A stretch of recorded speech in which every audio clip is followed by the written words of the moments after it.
인터뷰. 훅 인터뷰 이어가겠습니다. 후쿠시마 오염수 문제는 아직도 뜨겁습니다. 그런데 이 뜨거운 이슈에 정작 가려진 경제 민생 어떻게 할 건지 좀 답답해요. 걱정입니다. 지금 새마을 금고에서는 예금 인출 사태가 있고요. 건설회사는 도산했다고 합니다. 어떤 건설회사 사장은 극단적인 선택을 했다고 합니다. 어려워요. 세금 때문에 장사하기 어려워. 다 이런 얘기하는데 누구도 이런 얘기를 해주지 않아서요. 제가 좀 경제 선생님 모셨습니다. 유승민 전 국민의힘 의원 모셨습니다. 네, 안녕하세요. 네, 물어볼 게 많아서요. 네.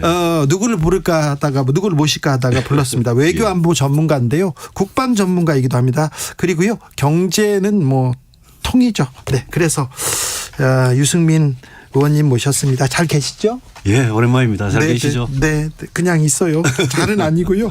예, 좀 밀려나면서 가만히 있습니다. 저는. 자, 4522님, 이 어려운 시국에 국민 속 시원하게 대변할 수 있는 유승민 의원님 초대해 주셔서 감사합니다. 네, 저도 그 생각으로 했습니다. 그래서 좀 물어볼게요. 일단은요, 오염수 문제는 물어봐야 되겠는데, 네. 자, 오염수 과학적인 내용입니다. 그런데 여야 오염수를 대응하는 자세가 너무 다릅니다. 어떻게 보십니까? 저는 이 문제 가지고 보수 진보가 진영 싸움을 하고 정치적인 싸움을 할 문제가 아니라고 생각합니다. 저는 이 문제는 여야가 공통분모 출발점이 있다고 봅니다. 네. 그게 뭐냐. 우리 국민들 절대 다수가 어떤 여론조사 보면 85%의 국민이 네. 이 후쿠시마 오염수 방류에 대해서 반대하고 걱정하고 불안하시잖아요. 네. 그렇게 많은 국민들께서 걱정하고 불안하는 문제는 저는 이거는 일단 정부 여당이 괴담으로 치부하면 안 된다. 네. 그렇게 많은 국민들이 전부 다 바보란 말이 아니잖아요. 네. 그리고 후쿠시마 그 원전 폭발 이후에 거기서 생긴 그 오염수 문제에 대해서는 상식적으로 네. 우리가 불안하고 걱정하잖아요. 저는 먹고 싶지 않아요. 야당도 이 문제를 가지고 정쟁으로 몰아가서는 저는 절대 안 된다고 생각을 합니다. 이 문제는 가장 근본적인 질문이 뭐냐 하면 일본 주장대로 그렇게 후쿠시마 오염수가 안전하다면 그러면 왜 일본 안에 두지 않느냐. 네. 왜 그걸 바다에 버리느냐. 네. 거기다가 어제 IAEA 보고서 나왔죠. 네. 근데 일본이 그렇게 안전하다면 왜 이거를 알프스라는 장비를 동원해 가지고 다액종 제거 설비 그 장비를 동원해 가지고 빨리 처리해 가지고 한꺼번에 그냥 바다에 버리지. 그렇게 안전하다면 네. 이걸 왜 30년에 걸쳐서 천천히 그렇게 버리느냐. 이거는 우리가 상식적이고 합리적으로 생각한 그만큼 이 오염수는 문제가 있고 우리가 인류가 체르노빌은 그냥 시멘트로 덮어버리지만 이거는 바다로 나오는 문제니까 걱정할 만한 상식적인 근거가 있는 거거든요. 네. 그래서 이 문제에 대해서 저는 우리 정부가 저는 분명히 반대의 입장을 밝히고 일본에 요구할 거를 요구하고 이랬으면 좋겠는데 지금 대통령께서 한마디를 안 하세요. 이 문제에 대해서. 시찰단 보낼 때 5월에 네. 일본에 시찰단 파견해가지고 과학적으로 검증하겠다 이후에 네. 국민의 건강과 안전을 최우선을 생각하겠다는 원론적인 말씀 이외에 일본의 오염수 방류에 대해서 이 곧 다가온 문제인데 네. 우리 대통령 대한민국 대통령께서 이 문제에 대해서 분명한 입장이 뭔지를 아주 국민들께서 모르고 있습니다. 그러는 사이에 정부의 차관급 공무원들 나오고 또 여당이 동원을 돼가지고 여기 반대하면 괴담을 믿는 거다. 네. 이러면서 옛날에 광우병 사드 전자파 끌어와가지고 이것 괴담이다라고 지금 주장하면 그거는 저는 문제를 안 풀고 정치적인 싸움으로만 간다고 생각합니다. 그래서 정부는 과학적인 거를 정말 과학적인 거를 차곡차곡 증거를 챙기면서 국민을 설득하고 우리 국민이 설득되고 납득할 때까지는 네. 그거는 정부가 일본한테 방류를 중단하라고 요구를 해야죠. 미미하더라도 이게 우려가 있으면 계속 따져보겠다 이렇게 정부가 얘기를 해야 되는데 오염수에 대해서 반대하면 민주당이냐 이재명 대표한테 선동당했다 이렇게 얘기하는데 그게요. 내로남불이에요. 왜냐하면 2년 전에 불과 2년 전에 지금 똑같은 국민의힘 의원들이 국회에서 2021년 6월입니다. 네. 국회에서 후쿠시마 오염수 방류 규탄 결의안을 채택을 했는데 네. 그때 지금 국민의힘 의원들 당대표부터 뭐 알만한 의원들이 절대 다수가 그때 찬성을 했어요. 예. 그러니까 이게 문재인 정권 때 오염수 문제는 그러면 반대하고 네. 윤석열 정부 들어서 오염수 문제는 그러면 갑자기 찬성으로 돌았으면 이런 걸 보고 국민들께서 신뢰가 생기겠습니까? 예. 오늘 보니까 대통령실에서 오염수도 처리수라 그래요. 아, 그렇죠. 그래서 제가 아니 불과 2달 전에 우리 외교부 대변인이 공식적으로 나와가지고 네. 정부의 공식 입장은 후쿠시마 일본 후쿠시마 오염수다. 우리는 이 용어를 바꿀 생각이 없다라고 예. 분명히 이야기했는데 대통령실에서. 갑자기 대통령실에서 오늘 오염수를 처리수라고 부르기 시작하는 걸 보고 네.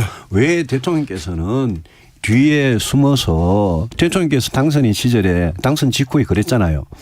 참모들 뒤에 숨지 않고 내가 국민들하고 직접 솔직하게 소통하겠다. 네. 잘못이 있으면 사과를 드리고 하겠다라고 이야기를 했잖아요. 네. 지금 이런 중요한 문제 생각해 보세요. 우리 지금 수능 불과 한 130여일밖에 안 남았는데 네. 수능에 국어에 무슨 비문학 지문 하나 뽑아가지고 킬러 문항 배제하라고 수능 출제까지도 깨알 지시를 하시고 지금 매일 카르텔에 대해서 전쟁 선포를 하시는 분께서 왜 이렇게 중요한 문제에 대해서는 말씀이 없으시냐. 그러네요. 그래서 다음 주에 저 어딥니까 리투아니아입니까? 네, 나토. 그 나토 정상회의 가시잖아요. 네. 그 기시다 총리가 거기 4일 정상회담 하자고 할 거잖아요 지금. 예. 거기에서 오염수 문제가 나온다고 지금 그러잖아요. 인정하잖아요. 그래서 저는 IAEA 보고서도 나왔고요. 예. 그러니까 대통령께서 이거는 나토 정상회의 가시기 전에 예. 국민들한테 먼저 예. 분명한 입장을 밝히시고 그러고 나서 기시다한테 가서 우리 대한민국 국민들은 절대 다수가 불안하고 걱정하고 방류에 대해서 반대하니까 우리가 더 현명한 해법을 찾아보자. 그거를 태평양 국가들하고 같이 연대를 해가지고 하셔야 될 그게 지도자의 역할이죠. 나중에 들어주더라도 우리 국민의 안전을 위해서 바다에 방류하는 거 우리는 반대한다 이렇게 얘기하면 그 말씀을 하셔야죠. 국민들한테 먼저 하시고 기시다 총리한테도 하셔야죠. 한일 간에 경제고 안보고 협력할 건 협력하더라도 네. 이런 문제는 분명히 하고 한 가지만 더 붙여 말씀을 드리면 어제 IAEA 보고서 나왔잖아요. 네. 이 IAEA 보고서라는 게 그동안 6차의 보고서가 나오고 이제 최종 보고서가 나온 건데 그걸 읽어보시면요. 거기 IAEA가 희한한 말을 해놨어요. 그래요?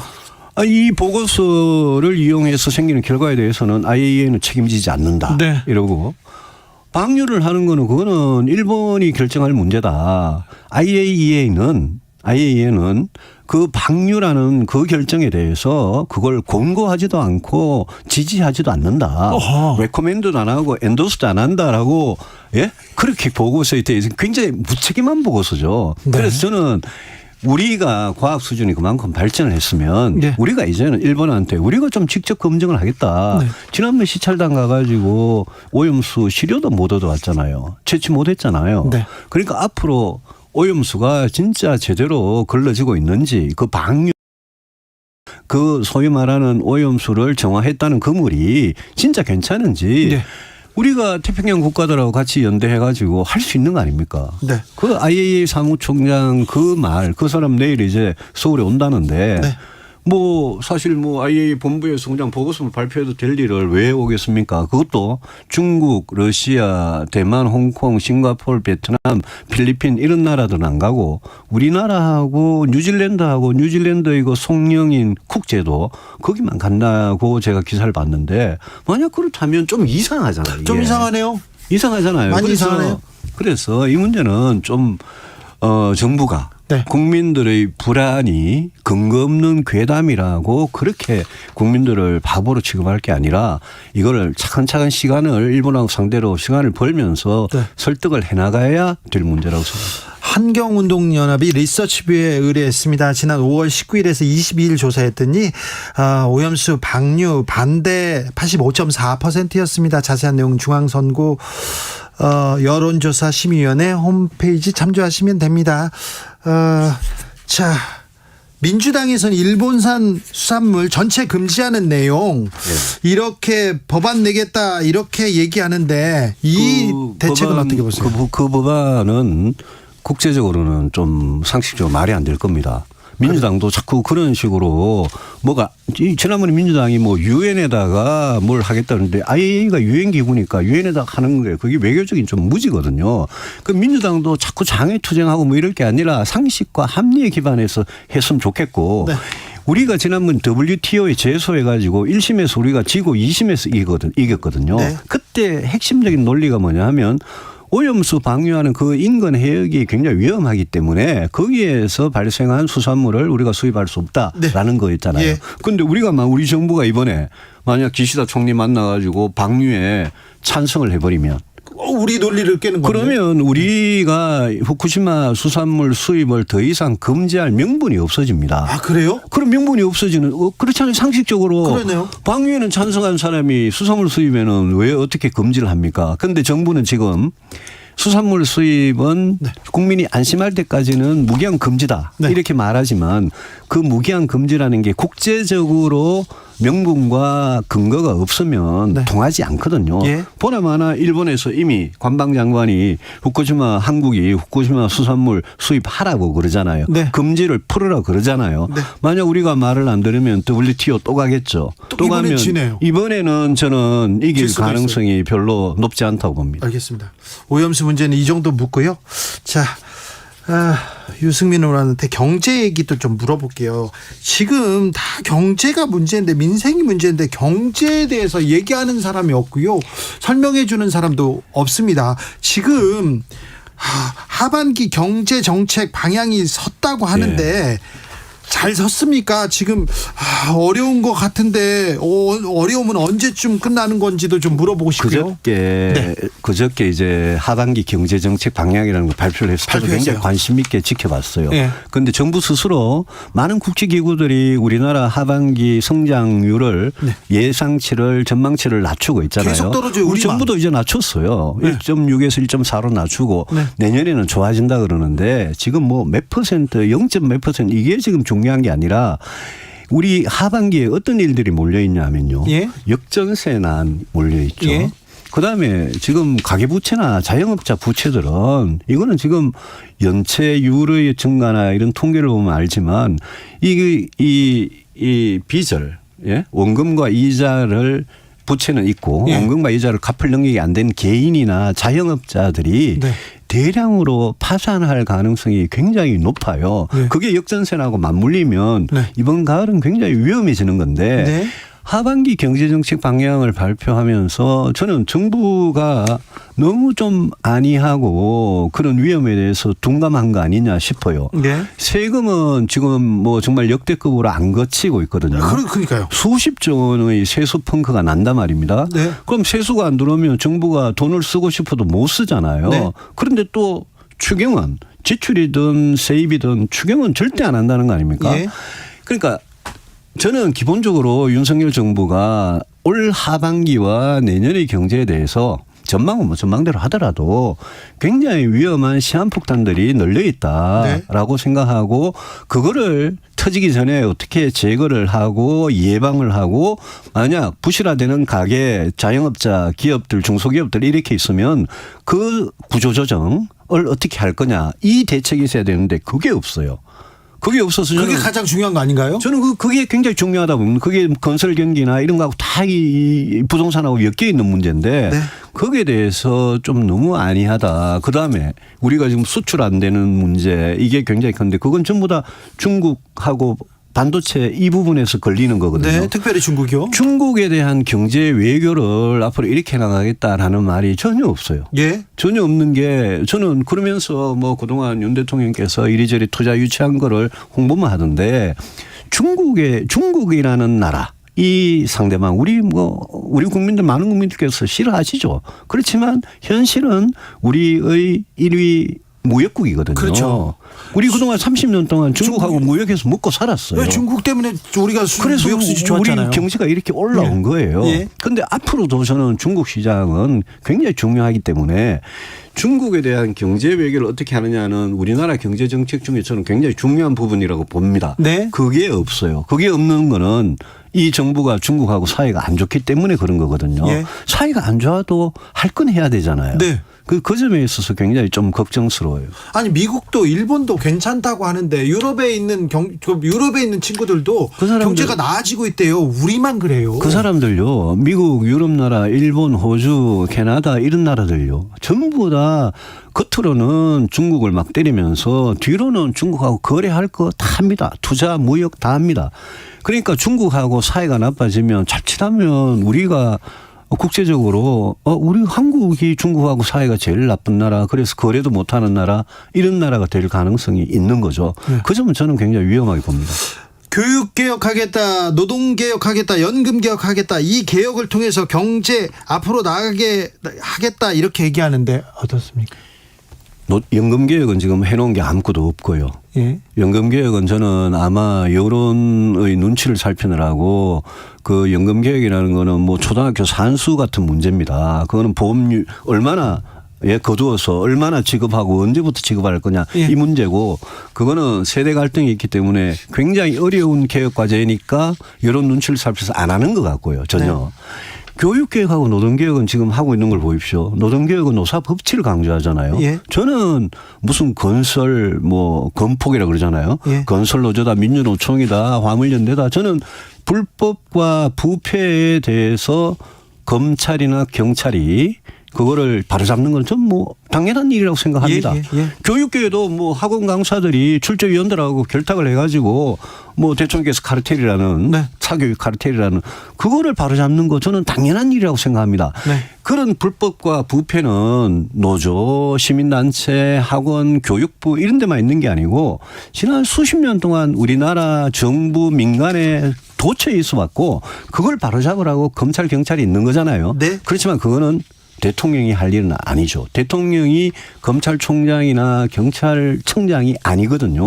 대통령은 그거는 검경에 맡기고 대통령께서는 교육계획이 뭐가 교육계획입니까? 공교육의 책임자가 누굽니까? 교육부 장관하고 대통령이 아닙니까? 공교육이 잘못된 거 그거를 개혁하라 그랬는데 그게 없어요. 노동개혁도 우리나라 노동시장의 가장 중요한 그게 뭡니까? 중소기업과 대기업 사이에 또 정규직과 비정규직 사이에 이중구조 아닙니까? 그렇죠. 이중구조를 해소하면서 노동시장을 유연하게 하되 어떻게 하면 이 노동시장의 경쟁에서 낙오하는 분들한테 튼튼한 사회 안전망을 제공하느냐, 이 사회적인 대타협을 하는 게 진짜 어려운 노동개혁이거든요. 그거 하시는 게 대통령 하실 일이죠. 윤 대통령 오늘 청년 정책 점검에 의해서 뭘 하려고 하는데 하려고만 하면 국회가 발목 무조건 잡는다 이렇게 아닙니다. 저는 그렇게 생각하는 게 대통령께서 교육이든 노동이든 또 연금이든 이게 나라를 위해서 가야 할 길입니다. 라고 국민의 지지를 얻으면 저는 민주당이 국회에서 발목 함부로 못 잡을 거라고 생각합니다. 알겠습니다. 몇 가지 또 물어볼게요. 개각 있었는데 개각은 어떻게 보셨습니까? 개각을 장관 안 하고 차관만 했잖아요. 그러니까 이 차관 중에 또 여러 사람들이 이 용산에서 대통령 비서관 하던 사람들이 차관이 바로 됐잖아요. 그래서 저는 그런 생각이 들어요. 이게 실세 차관이 와가지고 실세 차관이 용산 대통령실과 직거래를 하면 장관이 핫바지가 되고 장관 패싱 사태가 일어나고 그렇게 되면 각 정부 부처마다 공조직이 장관이라는 사람이 최종 책임자인데 장관 중심으로 일을 하기가 굉장히 어려울 거다. 만약 그런 문제가 발생을 하면 그러면 공조직이 무너진다. 완전히 청와대 중심, 용산 중심으로 가는 거거든요. 저 이명박 정부 때 왕차관 진짜 실세 2인자 그런 얘기가 많았잖아요. 그런 이야기. 근데 그 얘기가 그대로 이번에 다시 들립니다. 여러 가지 보면 이명박 정부 때 사람들이 거의 많이 다시 등장하고 또 여러 가지 하는 일이나 그런 것도 이명박 정부 때 그때 우리 그 뉴라이트라는 게 있었지 않습니까? 예. 굉장히 좀 오른쪽으로 편향되고 그런 쪽으로 좀 가는 것 같아서 저는 굉장히 안타깝습니다. 그분들 다시 지금 중용되고 있습니다. 뉴라이트 운동했던 분들 예. 뭐 이번에도 개각의 이름을 불렸고요. 유인촌 전 장관은 특보로 이렇게 복귀했습니다. 그렇더라고요. 네. 민주당 저기 고속도로 서울 양평 고속도로 예. 종점 예정지가 바뀌었나 봐요. 그래서 네. 김건희 여사 일가한테 좀 특혜설이 나왔어요. 그런데 원희룡 장관이 오늘 다 전면 백지하겠다, 직을 걸겠다 이렇게 또 얘기했어요. 제가 오늘 그 국토부 장관 말씀하신 걸 깜짝 놀라서 여기 왔는데 제가 25년 전이에요. 1998년에 IMF 직후인데 그때 예비 타당성 조사 제도라는 게 처음 도입됐고 네. 첫 해에 제가 직접 해봤습니다. 제가 예. BC 비율이라는 걸 직접 계산을 해봤는데 고속도로 네. 프로젝트인데요. 보고서도 다 보고 계산도 다 합니다, 유승민. 근데 제가 이거는 야당이 아니더라도 네. 일반적인 상식을 가진 국민들 같으면 의혹을 제기할 만한 문제예요. 왜냐하면 네. 그게 서울 양평고속도로라는 게 그게 오래전부터 그 지역 주민들의 민원이었고요. 네, 수건 사업이. 아주 오래전부터 수건 사업이었고 겨우 최근에 국토부의 기본계획에 반영이 되고 2년 전에 예비 타당성 조사 예타라는 걸 통과를 겨우 했어요. 예. 근데 예타 통과하고 나서 그 노선이 이렇게 변경이 됐어요. 극히 그거는 제 기억으로는 뭐 국토부도 그게 뭐 사례가 지금 딱 두 번 있답니다, 몇- 역사상. 두 건이 국토부가 방금 보니까 6건이 있다 뭐 이런 이야기를 하는데 어쨌든 그렇습니까? 네. 어쨌든 극히 수많은 예타 사업 중에 네. 예타 통과되고 나서 노선을 변경한 거는 굉장히 이례적인 일이에요. 그렇죠. 그러니까 이게 왜 노선이 변경됐는지에 대해서 네. 당연히 의문을 제기할 수 있는 거잖아요. 네. 그래서 의문을 제기해서 이거는 문제는 진실을 정확하게 그냥 밝히면 되는 문제예요. 변경안이 노선이 변경된 노선이 타당하면 그럼 변경안으로 가면 되는 거고 예. 변경된 안이 타당하지 않으면 원한 대로 가면 되는 건데 오늘 국토부 장관은 야당이 의혹을 제기하니까 나 이거 전면 백지화 전면 중단 네. 이 사업을 윤석열 정부는 안 하겠다라고 취소를 해버렸어요. 아니 가짜 뉴스 선동이라면서 전면 백지화하면 어떻게 해요? 근데 이게 가짜 뉴스인데 왜 그거를 백지화합니까? 이거는 많은 지역민들, 서울 시민들과 경기도민들이 이 고속도로를 이용하기 때문에 예. 실제 이용할 국민들을 볼모로 이렇게 정치적으로 나오면 저는 국토부 장관이 왜 그렇게 갑자기 화를 내고 즉흥적이고 감정적으로 대응하는지 모르겠는 게 이거는 진실을 밝히면 되는 문제고 진실에 따라서 해법을 제시하면 되는 문제고 그 민주당에서 가짜 뉴스를 만약 만들었으면 그 가짜 뉴스 만든 사람들을 정치적으로 앞으로 책임지면 되는 문제예요. 네, 네. 근데 그거를 왜 이 정권에서는 안 한다. 그러면 앞으로 야당이 앞으로 이런 식으로 국책 사업에 대해서 의혹을 제기하면 네. 그러면 국책 사업 그냥 취소할 겁니까? 국책 사업이라는 거는 국가적으로 필요하니까 하는 일 아니에요. 그렇죠. 그런데 그거를 그냥 취소하고 백지화해버리면 이게 저는 갑자기 상상을 못한 그런 갑자기 해법이 나오길래 네. 굉장히 좀 충격적이었어요. 박민식 국가보훈부 장관이요. 백선엽 장군 친일파 아니라는데 장관직 걸겠다 이렇게 얘기했습니다. 그거는 뭐 모르겠습니다. 장관직을 뭐 걸 수도 있고 한 문제인데 친일이든 저는 보훈부잖아요. 네. 보훈부니까 저는 뭐 백선엽 장군에 대해서 6.25 전쟁의 영웅이라고 생각합니다. 네. 근데 저는 친일이든 친북 내지는 종북이든 보훈부가 정권이 바뀌어도 변하지 않는 원칙을 가지고 했으면 좋겠습니다. 네. 저는 우리가 진짜 독립유공자다 민주화유공자다 이렇게 포상을 하고 그 명예를 지켜드리려면 소위 말하는 이 친북 내지는 친일 이 프레임에서 둘 다 저는 벗어날 필요가 있다. 빨리 넘어가야 되는데. 예. 아무튼 장관님들 그 중요한 자리인데 자꾸 직을 걸겠다 정치 생명 막 걸어요. 왜 걸어요 그걸? 그 아까 그 고속도로 이야기가 나왔는데 고속도로 문제는 사실대로 진실을 밝히면 네. 좀 국민들께서 충분히 납득할 수 있는 문제라고 생각합니다. 민주당 요새 어떻게 보입니까? 민주당요. 네. 정말 한심해요. 그런데 민주당이 저렇게 한심한 이유가요. 예. 이유가 저는 이재명 대표 때문이라고 생각합니다. 뭐 돈봉투 사건도 있었고 무슨 코인 사건도 있었지만 기본적으로 이재명 대표가 자기 자리를 지키기 위해서 너무 야당 역할을 제대로 못하고 있는 것 같아요. 야당이 국회 과반 의석을 가진 절대 의석을 가진 야당이 맨날 무슨 법안 냈다가 거부권 행사나 당하고 오염수 문제가 됐든 경제 문제, 민생 문제가 됐든 아니면 진짜 개혁 문제, 인구 문제, 중요한 문제들이 얼마나 많습니까? 네. 그런 데 대해서 야당이 우리 안은 이겁니다라고 하면서 국민들의 마음을 얻어본 적이 있습니까? 야당이 그러니까 지금 여야가 완전히 적대적으로 가고 있잖아요. 네. 그 대통령께서 반국가 세력이라 그러잖아요. 네. 야당한테. 네. 근데 그 반국가 세력이 법적으로 반국가 세력이고 법적으로 간첩이면 전부 다 때려잡을 넣을 일이잖아요. 예, 잡아가죠. 근데 그러지는 않잖아요. 네. 그건 뭐냐면 정치적으로 지금 대통령도 그렇고 이재명 대표도 그렇고 네. 서로 협치하고 대화할 가능성이 서로 없는 생각이 없는 거예요. 이 극한적인 대치 상황으로 그대로 제가 보기에는 총선까지 갈 것 같아요. 네.